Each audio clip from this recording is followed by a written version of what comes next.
Nuestras batallas básicas en la vida son espirituales, no físicas, emocionales y ni siquiera psicológicas.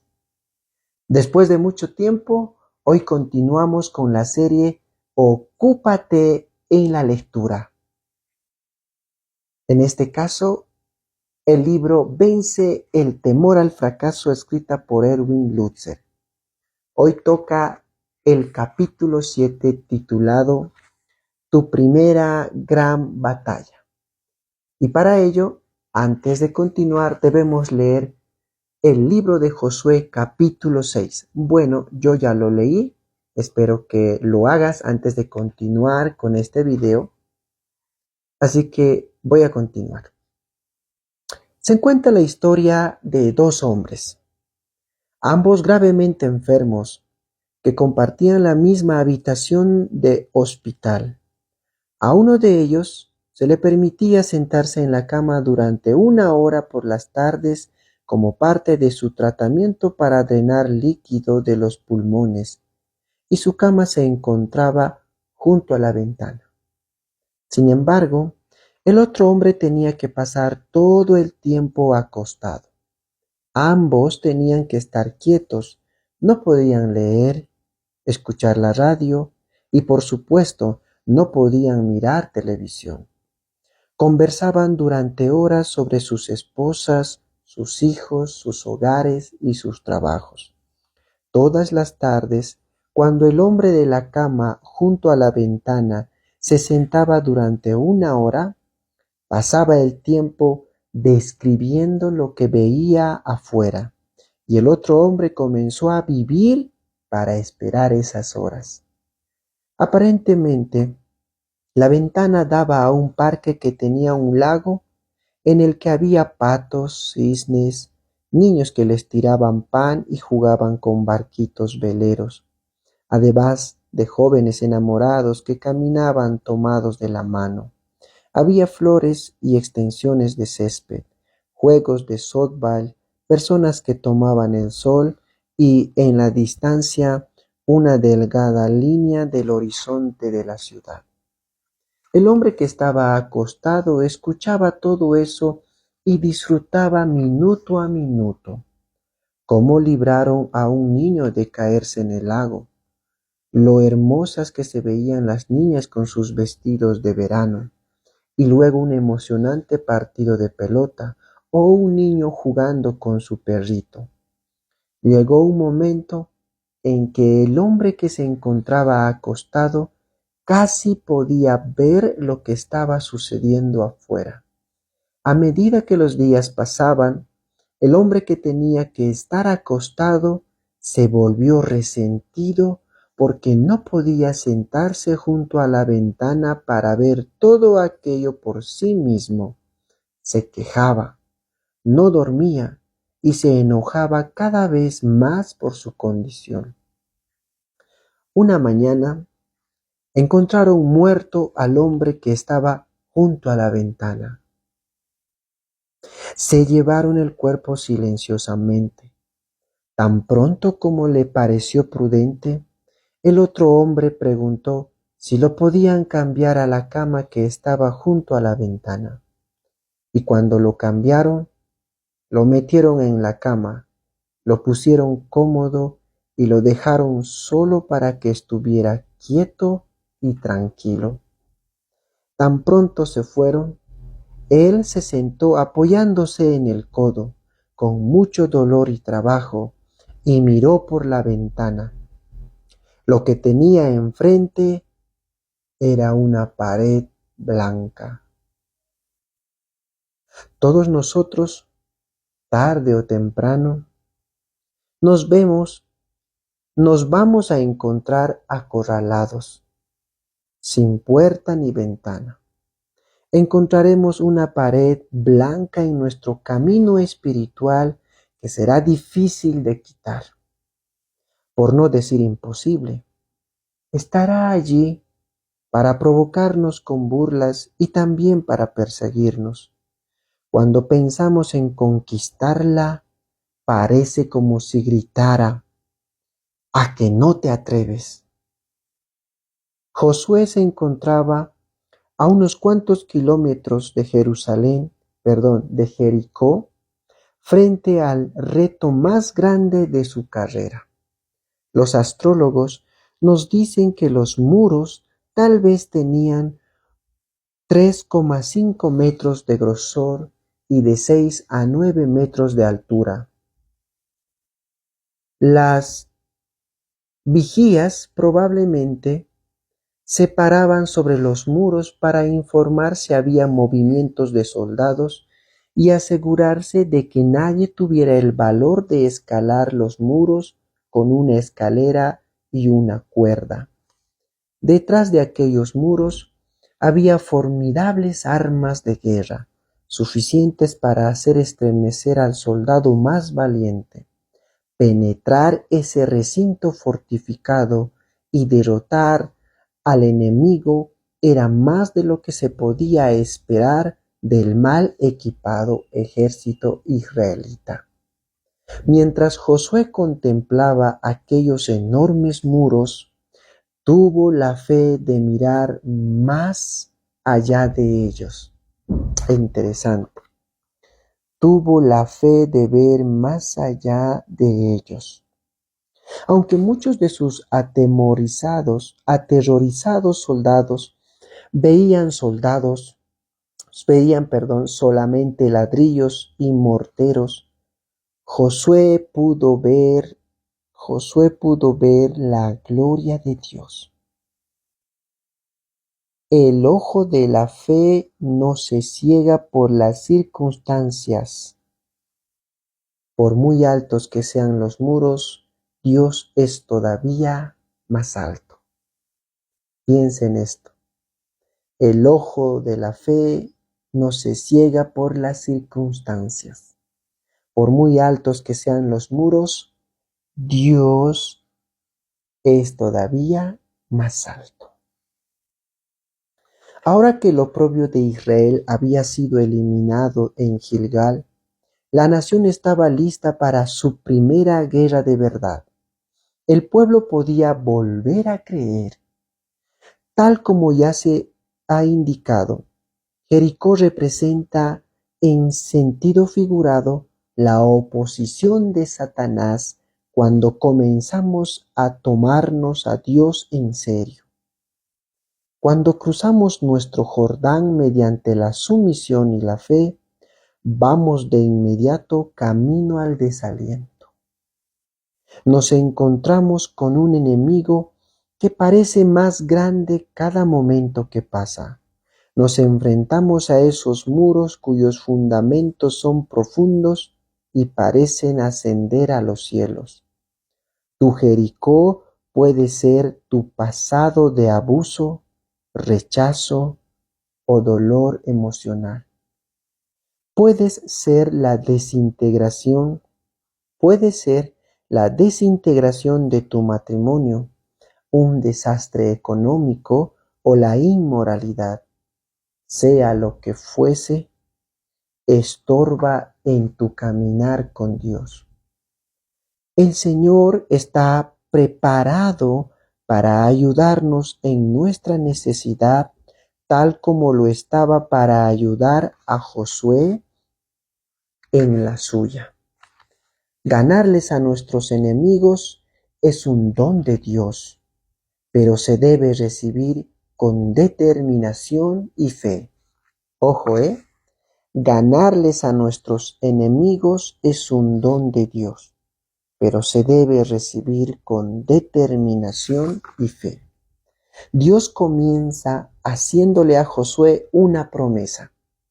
Versículo 2. Mas Jehová dijo a Josué: mira, yo he entregado en tu mano a Jericó y a su rey, con sus varones de guerra. Aquí tenemos la misma promesa hecha anteriormente que se repite para esta situación específica. De una manera increíble, Dios volvió a hablar de la promesa en tiempo pasado. Yo he entregado en tu mano a Jericó. Los israelitas Pudieron haber protestado señalando los muros enormes y las puertas cerradas. ¿Qué quiso decir Dios cuando dijo que la ciudad ya les pertenecía? Pero el Señor a menudo habla en pasado sobre los acontecimientos futuros. Hasta el profeta Isaías escribió sobre la crucifixión 600 años antes de Cristo como si ya hubiese sucedido. Isaías 53, versículo 5. El apóstol Pablo se refirió a Dios como quien da vida a los muertos y llama a las cosas que no son como si fuesen. Romanos 4:17. Así como Israel recibió la tierra de parte de Dios como una posesión presente, así nosotros hemos sido bendecidos. Efesios 1:3 dice, con toda bendición espiritual en los lugares celestiales en Cristo. Ahora mismo, en medio de todas nuestras derrotas y victorias, lo tenemos todo. La promesa fue muy específica. El rey de Jericó y sus guerreros serían vencidos. Eso estaba claro. Lo que no estaba claro era cómo. Una vez más, Josué se vio obligado a confiar en que Dios haría un milagro. El Señor le había dado instrucciones minuciosas en cuanto a lo que él y sus ejércitos tenían que hacer, pero no sabían nada de lo que Dios estaba haciendo. La obediencia no significa que entendamos cómo y cuándo Dios va a obrar. Subraye, la obediencia no significa que entendamos cómo y cuándo Dios va a obrar. Las instrucciones del Señor fueron: rodearéis pues la ciudad todos los hombres de guerra, yendo alrededor de la ciudad una vez, y esto haréis durante 6 días. Y 7 sacerdotes llevarán 7 bocinas de cuernos de carnero delante del arca, y al 7º día daréis 7 vueltas a la ciudad, y los sacerdotes tocarán las bocinas. Y cuando toquen prolongadamente el cuerno del carnero, así que oigáis el sonido de la bocina, todo el pueblo gritará a gran voz, y el muro de la ciudad caerá. Entonces subirá el pueblo, cada uno derecho hacia adelante. Josué capítulo 6, versículo 3 al 5. Evidentemente, esas instrucciones no se aplican a nosotros de forma literal, pues nuestro Jericó es bien diferente de la antigua ciudad situada a casi 5 kilómetros al oeste del Jordán. Sin embargo, sí tenemos algunos principios importantes que nos ayudarán a entender cómo se han de capturar nuestras ciudadelas particulares. Principio 1. Marchamos a la defensiva. Sí, Israel tenía algunos hombres de guerra, pero eran muchísimo menos que los del enemigo.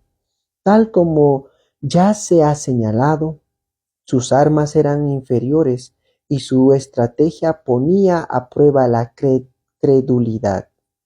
Como dijo Ken Hughes, el testimonio uniforme de la historia militar es que el enemigo se le conquista por la fuerza.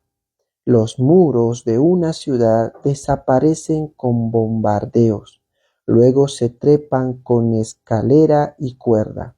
Las puertas se destruyen con arietes, los soldados se toman a espada. Las ciudades no caen delante de místicos que tocan mala música usando cuernos de carneros. Las ventajas unilaterales de los cananeos eran evidentes para todos, incluso aparte de las armas inferiores de los israelitas. Las probabilidades siempre son mejores para el ejército que está atrincherado detrás de una fortificación. Ya hemos aprendido que es mucho más difícil capturar una posición enemiga que defenderla. Incluso hoy marchamos con Dios como nuestro único escudo. Mateo 10:16. He aquí, yo os envío como a ovejas en medio de lobos.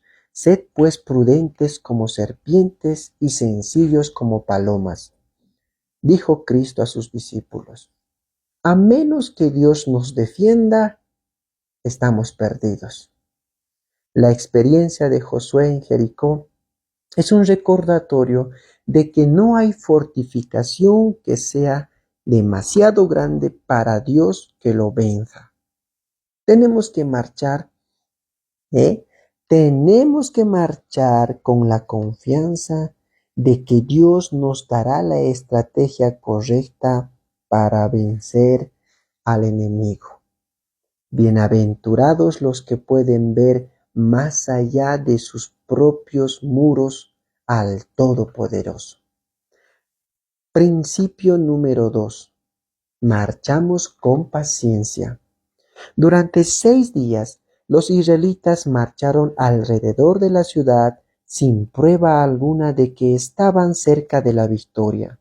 Incluso cuando comenzaron la marcha el 7º día, no parecía estar más cerca de su meta. Imagínate las conversaciones de la noche anterior cuando los niños preguntaban por qué habían que repetir aquel ejercicio tan agotador y aburrido. A pesar de toda la marcha, los muros no se hacían más pequeños, el enemigo no se debilitaba y los israelitas no se volvían más fuertes. Josué no podía ofrecer ni una pizca de razón para obedecer a Dios. Fridtjof Nansen, un explorador, se perdió con un compañero en los yermos árticos. Debido a un mal cálculo, se le terminaron todos los suministros. Se comieron los perros, los arneses de los perros, el aceite de ballena para la lámpara. El compañero de Nansen se acostó para morir, pero Nansen se dijo a sí mismo: puedo dar un paso más. Mientras avanzaba pesadamente en aquel terrible frío, paso a paso, de repente se encontró con una expedición estadounidense que había salido a encontrarlo. No sabemos lo que Dios podría hacer cuando demos ese paso adicional. El doctor Alan Redpath ha sugerido que muchos no ven las respuestas a sus oraciones porque se han detenido en la vuelta número 12 en la conquista de su Jericó personal. Tal vez estemos haciendo todo lo correcto y simplemente debemos seguir haciéndolo. Puede que el enemigo caiga pronto en nuestras manos. Ojo, muchos no ven la respuesta a sus oraciones porque se han detenido en la vuelta número 12 en la conquista de su Jericó personal. Principio número 3. Marchemos silenciosamente. Había un tiempo de gritar, pero también un tiempo de guardar silencio. Los israelitas ni siquiera podían animarse con gritos de victoria. Lo más probable es que los cananeos gritaran abucheos por encima de los muros, burlándose de las desventuradas tropas que estaban abajo. Sin embargo, ellos no podían responder con venganza, tenían que guardar silencio y ver la gloria del Señor. Venid, ved las obras de Jehová, que ha puesto asolamiento en la tierra, que hace cesar las guerras hasta los fines de la tierra, que quiebra el arco, corta la lanza y quema los carros en el fuego. Estad quietos y conoced que yo soy Dios. Seré exaltado entre las naciones, enaltecido seré en la tierra. Jehová de los ejércitos está con nosotros, nuestro refugio es el Dios de Jacob. Salmos 46, versículo 8 al 11. Quedémonos quietos y sepamos que el Señor es Dios. Sí. Principio número 4. Marchamos unidos. El pueblo estaba bien organizado cuando marchó alrededor de Jericó. Primero llegaron los hombres de guerra, luego 6 sacerdotes que llevaban 7 trompetas, y detrás de ellos venía el arca del pacto. El pueblo siguió esta procesión en su recorrido por la ciudad. Aquella no había de ser una victoria para Josué solo. Aquello era poder del pueblo, o más precisamente, el poder de una nación unida en dependencia de Dios. Juntos iban a vivir o a morir. Si estás afrontando una Jericó fuerte, no puedes hacerlo solo. Si estás afrontando un Jericó fuerte, no puedes hacerlo solo. El cuerpo de Cristo ha de funcionar en unidad. Hay fortaleza espiritual en las cantidades. Si esos números están completamente entregados a Dios, hay razón para creer que las Jericós tendrán que caer. Tenemos que compartir nuestras cargas con otros que las pueden aligerar, otros que entienden el poder de la oración intercesora. Y si un creyente tropieza, otro tiene que estar allí para amortiguar la caída. Principio 5. Marchamos con expectativa. Cuando caminaron alrededor de la ciudad por 7ª vez el 7º día, Dios hizo un milagro. Josué 6:20. Entonces el pueblo gritó y los sacerdotes tocaron las bocinas, y aconteció que cuando el pueblo hubo oído el sonido de la bocina, gritó con gran vocerío y el muro se derrumbó. Y el pueblo subió luego a la ciudad, cada uno derecho hacia adelante, y la tomaron. Aquellos enormes muros se derrumbaron por una razón. El capitán del ejército del Señor habló y sus ejércitos invisibles los derrumbaron. Por el lado de la colina se deslizaron enormes cantidades de escombros y lodo seco, los cuales se convirtieron en los escalones que los israelitas usaron para ir a la ciudad y destruir a la atemorizada población. Los israelitas mismos estaban asombrados con lo que Dios había hecho. Él prefiere mantener sus planes en secreto. Nosotros no tenemos que saber lo que va a hacer hasta que en realidad lo hace. Nuestra responsabilidad es andar por fe, sabiendo que puede haber una sorpresa a la vuelta de la esquina. Interesante. Dice, Él prefiere mantener sus planes en secreto. Nosotros no tenemos que saber lo que va a hacer hasta que en realidad lo hace.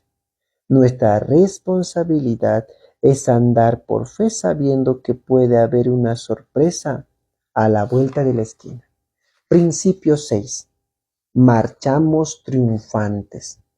Aunque los muros de Jericó cayeron, la batalla no había terminado. No solo el pueblo tenía que ser exterminado, sino que era preciso quemar todas sus posesiones. Solo se conservaron la plata y el oro para el tesoro del Señor. Todo lo demás se quemó. Muchas personas se sienten perturbadas ante el hecho de que Dios le haya ordenado a Josué que exterminara a todo el mundo, a excepción de Rahab, claro. Sin embargo, tenemos que recordar que estas personas eran sumamente depravadas y que su copa de maldad estaba rebosando. Génesis 15:16. Eran tan corruptos que una fe pura no podía coexistir con ellos. Su idolatría infectaría a la nación de Israel. Dios estaba dando el aviso de que el pecado es sumamente contagioso. Piensa en las tentaciones que el pueblo tuvo, la tentación de conservar los bueyes, la ropa y los utensilios para su propio enriquecimiento. No entendían por qué Dios les había dicho que destruyeran lo que era bueno. En batallas subsiguientes iban a poder conservar algunos de los botines para ellos, pero en esta primera victoria militar Dios quería darles un ejemplo perfecto. El pecado se propaga tan fácilmente que hasta los artículos que pertenecían a los cananeos debían quemarse. Como conclusión, podemos aprender algunas excelentes lecciones de la experiencia de Israel. 1. Nuestras batallas básicas en la vida son espirituales, no físicas, emocionales y ni siquiera psicológicas. Para el que observa de una manera informal, pareciera o parecería que la batalla de Jericó era un conflicto entre dos ejércitos visibles, pero en realidad era una batalla entre dos ejércitos invisibles, las huestes del Señor y las huestes de las tinieblas. Eso explica por qué nuestro mayor reto es reclutar los recursos de Cristo para librar nuestras batallas.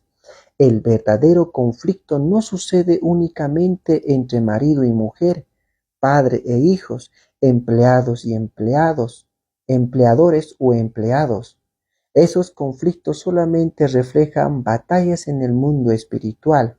Por supuesto que si Satanás no existiera, todavía habría conflictos en el mundo, pues tenemos una naturaleza corrupta y pecaminosa que constantemente insiste en ir por su propio camino.